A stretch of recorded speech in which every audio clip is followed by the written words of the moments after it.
Hi, hello, I'm Randi Fine. I'm a narcissistic abuse expert and coach worldwide, the author of 3 books, and a podcast host. But today, I'm going to be talking to you about navigating the dating scene in today's world after alienation from your children.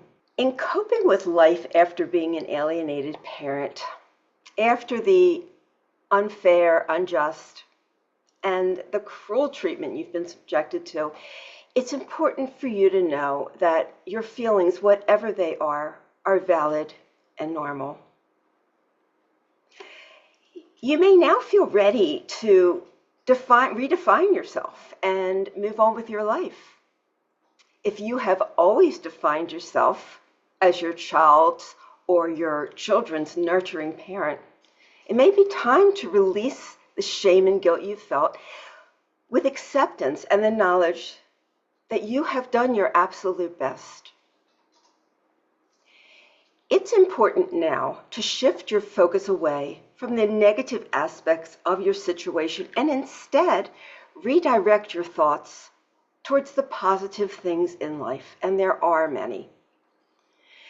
This doesn't mean that you have to ignore your feelings of hurt. It's more about training your mind to appreciate what you have instead of constantly focusing on what you don't. It's also important to recognize that you should not solely define your existence through your child or children. While you will always be their parent, it's essential to maintain your own sense of self separate from your child's being. Yes, you brought them into the world, but they must learn to navigate their life on their own at this time, just as you have. Every human being comes into this world with their own trajectory, their own set of lessons and challenges to face, their own set of lessons and challenges to negotiate and work through. Unfortunately, you cannot do this for your children or for anyone else. So maybe you have decided to date again, perhaps in hopes of finding a healthy partner to share your life with. But now you're wondering how to do that. Trust is a big issue for you. You trusted and put your faith in someone who betrayed you in the worst possible ways. Someone who is now intent on destroying your life. Now it's time to take a leap of faith and try to find the happiness and peace you deserve. So, let's talk about the rules for dating in 2024. After all you've been through, caution is imperative. Understand that the world of dating has likely changed since you were last in it. The world is highly predatory. People lie and misrepresent themselves. Dating sites are filled with undateable people, but they are a great way to meet people and learn how to vet them, to distinguish authenticity from disingenuousness. But you have to use great discretion, trust your intuition, and always err on the side of caution. This may take some practice and some time to learn. Make sure first that you are emotionally prepared to date before you take the plunge. It's normal to desire company and a loving relationship.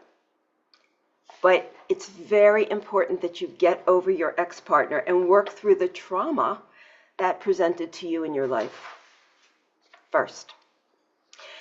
Make sure you give yourself enough time to mourn the demise of your marriage and come to terms with what went wrong.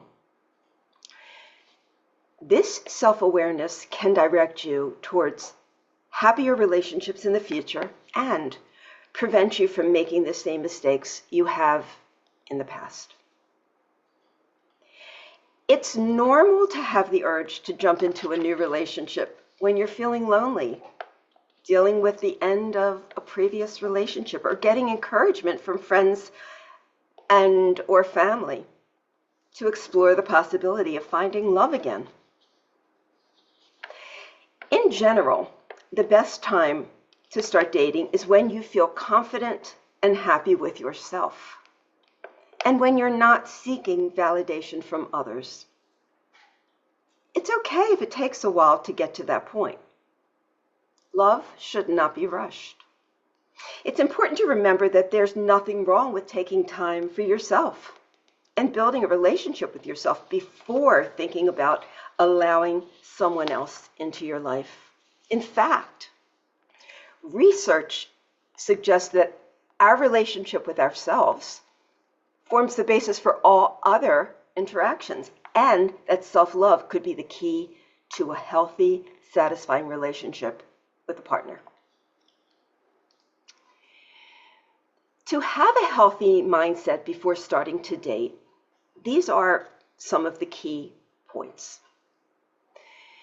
It's okay to feel sad about the time lost and the challenges you experienced in caring for your child. Be gentle with yourself. Allow the process of grieving for yourself and your child. Have love and compassion for your child and express it in whatever way feels right for you. You must establish a healthy level of self-worth and self-esteem before you start dating. Having a sense of self-worth means that you value yourself. And having a sense of self-value means that you are worthy. If you've never developed those traits before, or have not achieved a functional level of them, now is the time to do it. Get professional help. Narcissistic abuse involves deep subconscious programming. This programming does not dissipate once you leave the relationship or with time. Without professional help, your subconscious mind will remain programmed, and it will influence everything you do for the rest of your life. You must do the healing work first. There's no way around it. Ask yourself why. Once you saw the reality of what was happening, you continued to put up with it. Now, grasping this concept does not mean admitting to or accepting that you wanted it, caused it, or are even responsible for it. But you must identify the mechanisms in your mind and your abuser's mind that kept you stuck. Work through all your issues first so you will not be drawn to someone like that again. Don't rely on friends and family to give you advice. They mean well, but they can give you the wrong advice. Rely on the advice and guidance of specialists and others who have walked in your shoes and are now resolved. Deal with your feelings of guilt. Remind yourself that nothing you can do or could have done can change the outcome, and that your parenting skills and love for your children are not in question. Do the work until, or at least, you are sufficiently resolved, meaning that you no longer need excessive external validation. You don't feel an obsessive need to trash talk your ex to anyone. And you have come to a level of acceptance about alienation, where you are able to move forward in your life. Learn healthy boundary setting. Setting boundaries requires the statement of limits. And for the chronic boundary crossers in your life, a statement of consequences. Boundary preferences, remember, are different for each of us, so there is no one way to set boundaries. Recognize triggers from old patterns. Call on healthy tools and voice of reason to avoid automatically reacting to them. Don't give up on happily ever after. It is attainable at any age. Granted, you thought you had found it and wound up being faced with the shock of your life. What happened in the past were life lessons, not life sentences. Learn from them and just do it differently next time. Find a healthy way to vent and express yourself that doesn't rely heavily on friends and family. Some of the ways you can do this are counseling, coaching, journaling or writing, doing arts, crafts, gardening, exercise or yoga, meditation or prayer, religious groups, or Bible study. While you may or may not be open to meeting someone new, it's crucial to prioritize and nurture the relationship you have with yourself. Self-care and self-love are essential, regardless of your relationship status. Learn how to feel confident in yourself and all you have to offer someone before you begin the process of dating. Some ways to do this are: date yourself before you date others. Some great reasons to do this are: you'll get out of your comfort zone. Stop worrying about what other people will think or say about you. Do the things you want without needing to find someone to do it with you. Learn that you're worthy of great treatment. Appreciate and trust yourself. Learn about and be more in tune with yourself. Realize how amazing and positive your attributes are. Attract better quality people into your life. Another way to do this is flirt with yourself. Nurture and love yourself. Pamper yourself. Listen to yourself and respond to your needs. Learn to enjoy your own company. Nourish yourself with healthy foods. Create a daily routine or practice to start every day with. Take walks, be in nature. Hug trees if you want. A third way to do this: decide what you want in a partner and what your non-negotiables are. Don't compromise on the things that are most important to you.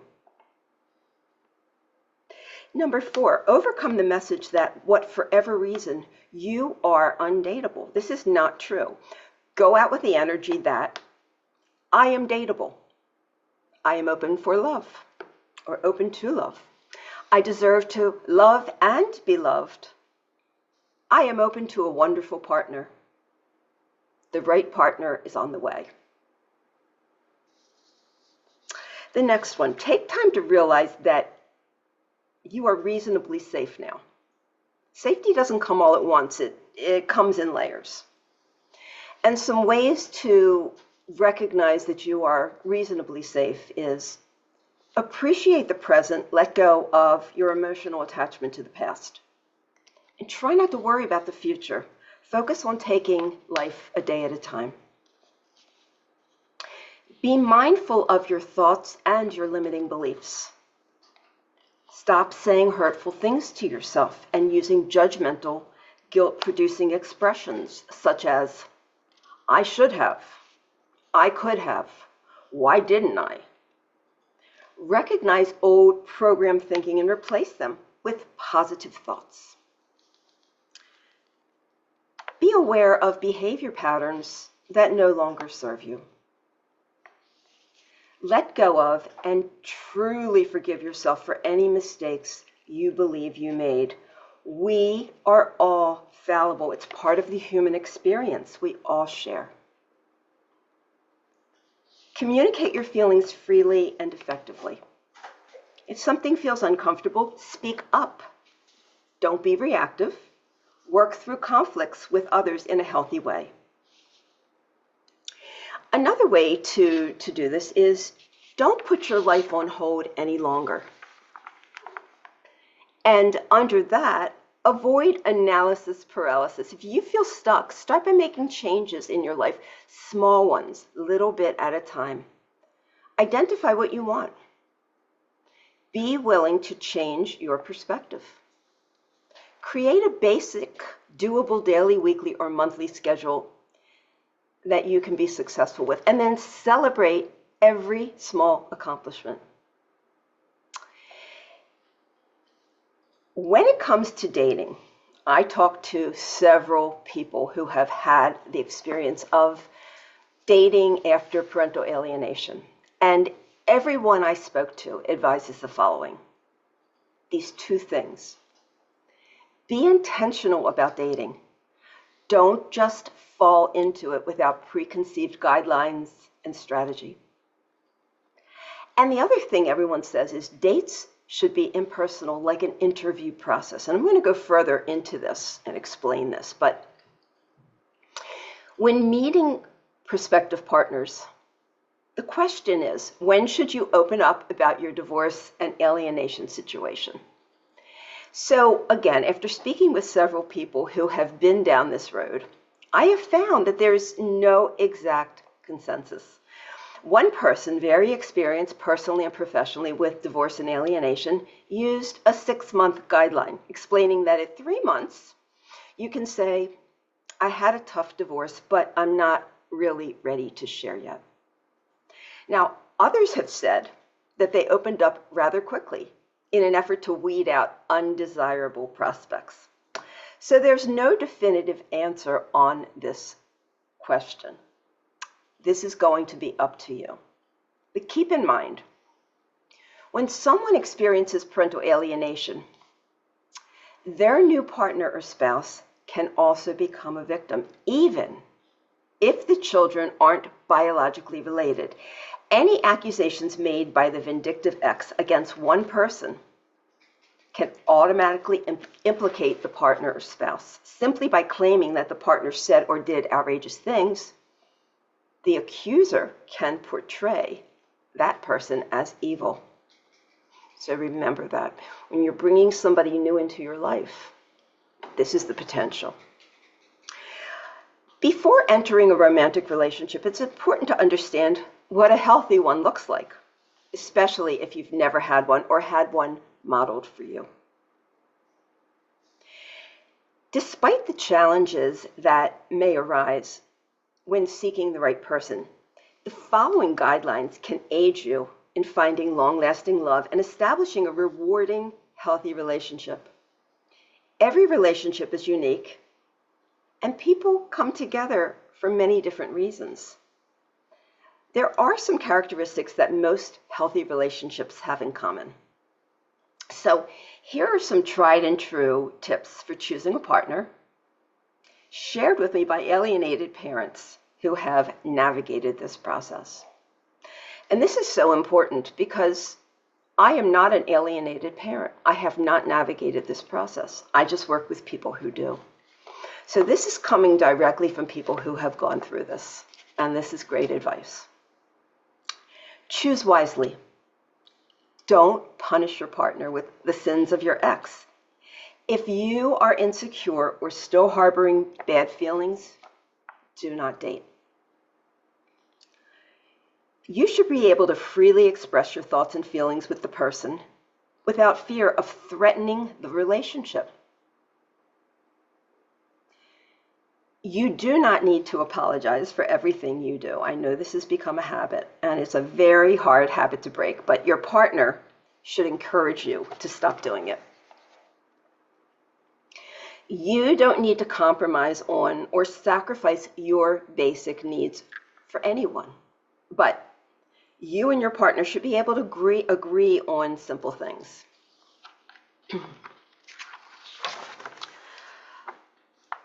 To prevent yourself from feeling alone and misunderstood, choose a mature partner who acts like a true adult. You don't need another child. The person must be secure with himself or herself, confident, not needy, and the person should have good communication skills. Choose someone with similar perspectives and expectations to your own. Don't take anyone at their word. It takes time to determine this for yourself. Don't look for somebody to financially rescue you. That's a trap. Keep your finances separately. Share expenses equally. If the person is fundamentally good for you, they've passed all the other tests, don't nitpick. Look past faults that you can live with, and don't sweat the small stuff. Nobody's perfect. Give each other space. Have independent lives. Don't rely completely on each other. Choose someone who respects the nature of your relationship with your children and your ex. The person should always remember that you are a mother or a father, that aspect of your life is not dead, and neither is your child or children. Choose someone who is supportive, non-judgmental, and doesn't interfere with your parental alienation issues. I want you to really hear me. Don't form relationships with fixers, those who think they know how to navigate your family challenges better than you do. This can be a serious problem. Be sure your partner understands that your alienated child or children are not bad kids, that they are also victims of alienation and of the alienator. Choose someone who is willing and open to your child or children returning to your home. This is always a possibility. Your partner should allow you to talk about your child whenever you wish to. Do not choose someone who will resent your children's intrusion into your romantic relationship. This can happen, and it's happened to some of the people I've worked with. Choose someone who is genuinely interested in knowing your children, or if they aren't around, wants to know about them. Somebody who asks to see photographs of your children, who encourages you to keep pictures of them around the house. Your new partner should be vulnerable, sensitive, empathetic, and compassionate of what you are going through. Those who victim shame or cast judgment on you or anyone else should be off limits. Sad days are going to come and go for you, and holidays may be particularly difficult for you. You are going to have your ups and downs. The person you're with should be there for you when you need some tender, loving care without feeling threatened or put off by that. And the last one is be intentional about dating. Don't just fall into it. Now, let's talk about the do's and don'ts of dating and relationships. These tips were also shared with me by those who have gone through it. So let's begin with the dating don'ts. Do not have sex until you are in a healthy, committed relationship with the person. Sex complicates things and clouds perspective. And in addition, I wanted to share with you something really important that you may not be aware of. Statistics from the Centers for Disease Control and Prevention have shown that adults over the age of 50 consistently represent about half of the population of those living with diagnosed HIV in the U.S. It may surprise you to know that the rates of sexually transmitted diseases in older adults is rising. Older people who are sexually active may be at risk for diseases such as syphilis, gonorrhea, chlamydia, genital herpes, hepatitis B, genital warts, and trichomoniasis. So that was the first one, big one. Don't date someone who is married or who is in the middle of divorce. They may not get this divorce. Don't trust what the person says. Verify the marital status for yourself. Don't date someone who admits to infidelity ever. Don't have sex while you are legally married. Wait until your divorce.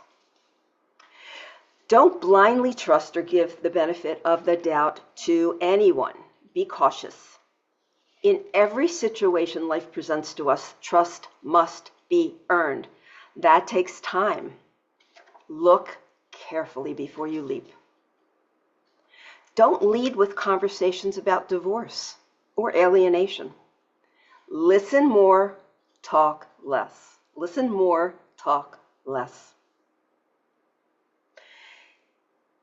Don't overshare. No diarrhea of the mouth.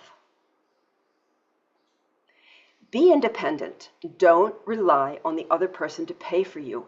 Drive yourself to and from dates and keep those dates casual. Lunch dates, coffee, ice cream, walks, hikes, things like that. Don't make decisions out of fear or desperation. And don't ignore red flags. I know you've seen them. It's typical for us to ignore them. Trust your intuition. It is your most accurate truth teller. Practice doing this. Don't rush into anything. Insist on taking things slow. Predatory suitors try to rush things along quickly so you don't have enough time to think things through and fact check. Don't get swept off your feet. Predators can be very charming and charismatic when you first meet them. An engaging personality is not an indicator of your level of compatibility with that person, nor is it a predictor of the nature of your future relationship together. In most cases, it is the exact opposite. Resist the urge. Don't be overly compassionate and understanding. Predators often use tactics that soften your feelings and blind your judgment. Don't fall for it. Don't lead with stories about divorce or alienation. Get to know the person before sharing these difficult and highly vulnerable aspects of your life. If you're with somebody who is perhaps narcissistic, these things will be used against you down the line. Don't give up this information. And don't bond with people over your trauma. Don't bond to pain, to mutual pain. You can't heal someone else, and it's best to keep things light. So there is no need to fear dating if you know what red flags to look out for. Narcissistic predators are all motivated by the same end goal. And the tactics used to capture emotional hostages, relationships, I call them emotional hostages, are all very similar. Some may be covert in their approach, some overt. If your previous partner primarily exhibited overt behavior, don't assume you are safe with someone who exhibits a softer approach, and vice versa. This happens all the time. People are like, wow, my ex was so loud and obvious and mean and rude, and this person was so nice and quiet, so I thought I was safe. It can still be predatory. Okay, if you do decide you are ready to begin dating, there are 11 red flags that will clearly indicate a predatory person. All right, so number 1, narcissists. Now, when I say narcissist, I mean cluster B disorders, antisocials, anything that falls into that category. And I use the word narcissist because this is where my expertise lies. But they are highly charming, charismatic, captivating, seductive, and very exciting. That makes them engaging and likable. Don't let that fool you. That is not who they really are. Enjoy it, but don't let it influence you. Narcissists like to move things along quickly. They cannot keep up the ruse for very long. It's an act. It is not their true nature. So make it clear that you want to take things slow, and then no matter how much pressure that person puts on you, or how amazing the love bombing feels, stick to your guns. If they cannot capture you quickly, they are likely to move on, and that's a good thing. The third thing, narcissists will portray themselves as victims in every story or recollection they share. They do this for 2 reasons. They truly see themselves that way, and it garners compassion and sympathy from an intended target. Fourth one, narcissists usually bash previous partners and represent themselves as victims of infidelity or abuse. They often portray them as substance abusers, alcoholics, or as being mentally ill. They grandly exaggerate the story or completely invent a new one, so you can't believe what you're being told. Nice, normal people do not act this way. Do not move forward with somebody who does this. In the honeymoon stage, this is the beginning where it all feels really good, narcissists display fake personalities, though it is often hard to tell. They mirror the personality of whomever they intend to trap, which would be you. They have an uncanny number of things in common with you, claim to like the same things. And they have very similar opinions.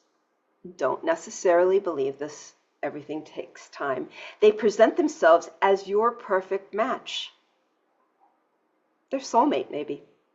Be wary of anyone who seems to match you on all levels. Yes, it would seem that this is compatibility, but you really have to be on alert because this is a very typical tactic. Many narcissists or predatory people will say they love you before they even have a chance to get to know you, sometimes before even meeting you. Don't fall for it. Recognize this warning sign and run the other way as fast as you can. Block the person if you're texting. Narcissists know how to create intense chemistry between them and their targets. They will set scenarios where intimacy can easily occur. Don't go to their home or bring them to yours until you are certain exactly who you are dealing with. Don't cook dinner for them or have them cook dinner for you or introduce them to your family. Having sexual relationships with a narcissist will bond you to him or her and create a chemical addiction in your brain very quickly. Once this happens, you will be psychologically and emotionally hooked. And then it's very hard to get away.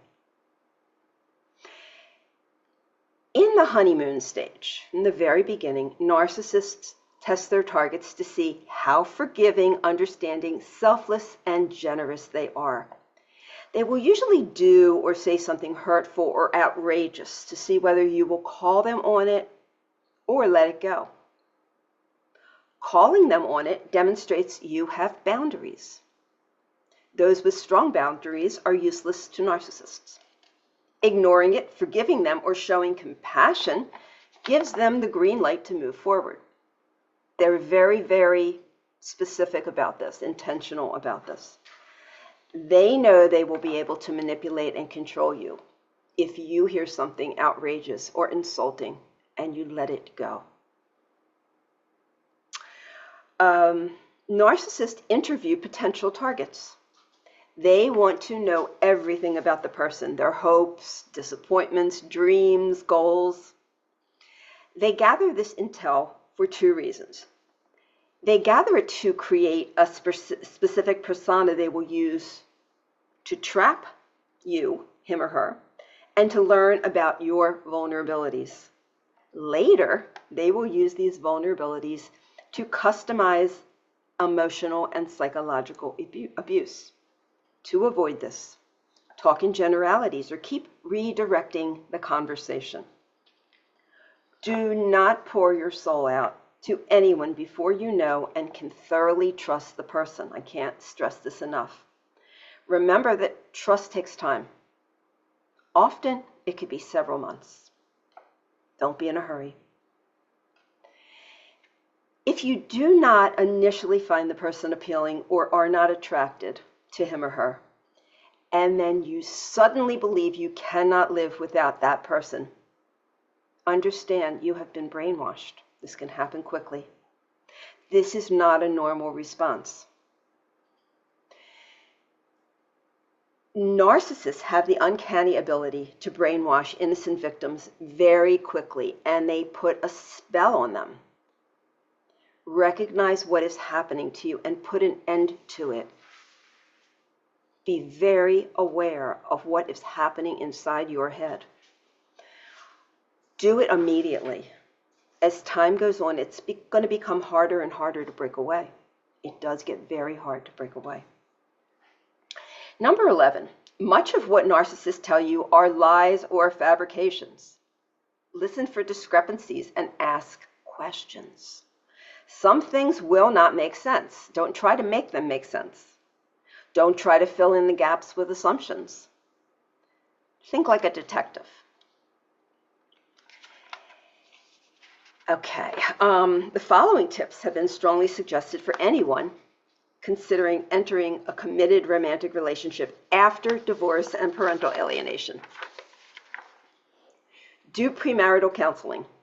See if the other person has done enough work for a mature relationship and clear boundaries.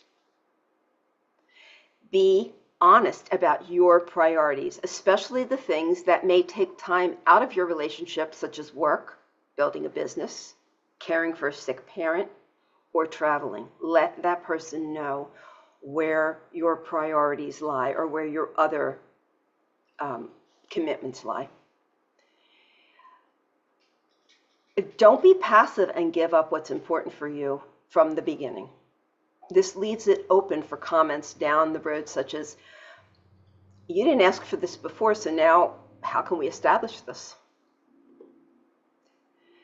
Evaluate if the person has a growth mindset or a fixed mindset. Growth mindsets are formulas for relationship longevity. Fixed mindsets are not. Everything should be figured out ahead of time. There should be no gray areas. That leaves things open for variables.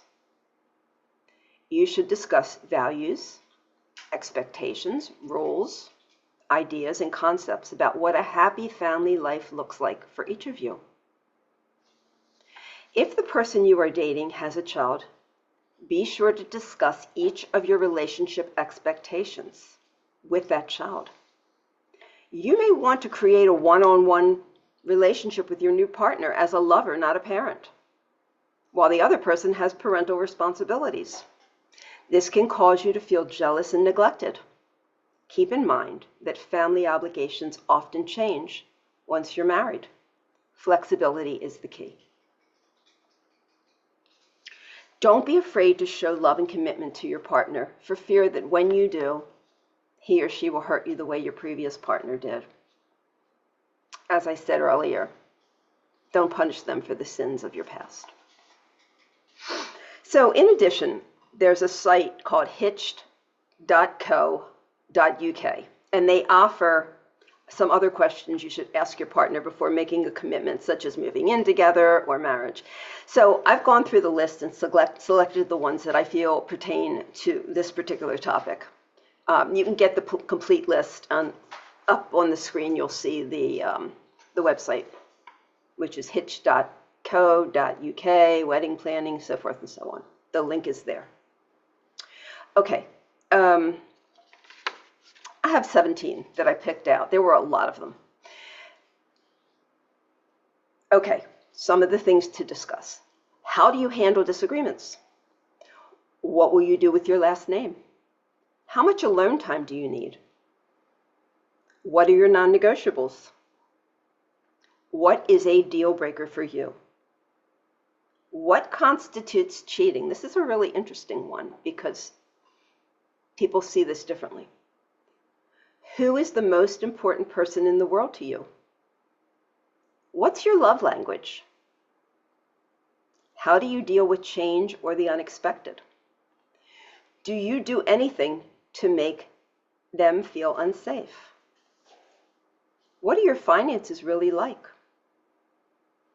How will you split your finances? Do you prefer to save or spend? What does religion mean to you? Where do you want to live? How will you split the chores?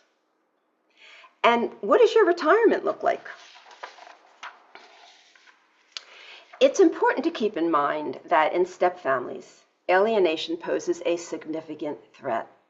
Children who are alienated do not care about the impact their behavior has on your new relationship, your well-being, or your presence. They may only seem capable of acting in a rejecting and difficult manner. This has the potential to strain the relationship between partners, new partners. Ensuring that your relationship remains resilient and whole is crucial. Remember to communicate openly about how to address the behavior of the alienated child or children, and how to provide mutual support if the child or children refuses to visit your home. In many situations, children who are struggling with a transition respond better when their parent and step-parent present a unified front. It can become very complicated if you are in a partnership with someone who is also experiencing parental alienation. Recognizing the different stages of acceptance and healing in each of you is crucial. Discuss everything ahead of time. In closing, it's important to give yourself some space to evaluate what is and what isn't bringing you happiness. Assess whether the people and the things in your life are truly benefiting you. It's okay to step back from those who are causing you stress and pressure. Remember that your well-being is a priority, and it's perfectly fine to concentrate on yourself. That is not selfish. That is healthy. Remind yourself that you are a valuable and deserving person. You deserve time and rest to recover unapologetically when you need it. And when someone asks what you want, don't be afraid to speak up and share your desires.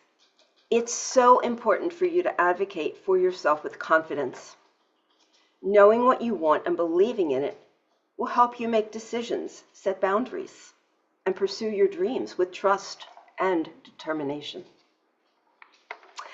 So, thank you for attending this webinar. I do hope you found the information I shared valuable. Feel free to email me at randy@redefine.com, and all my information is up on the screen. You can send me any questions or comments that you have. And should you desire professional support, I am available to offer that to you as well. And you can go to my website, redefine.com. Consultations and sessions can be booked directly by going, there's a heading that says offerings, and then under offerings, it says expert services, and then you can choose a date, time, whatever package you would like. Again, I really thank you for listening, and I do hope that you found this valuable. I wish you all the best as you explore this new phase of your life. Bye-bye. Be well.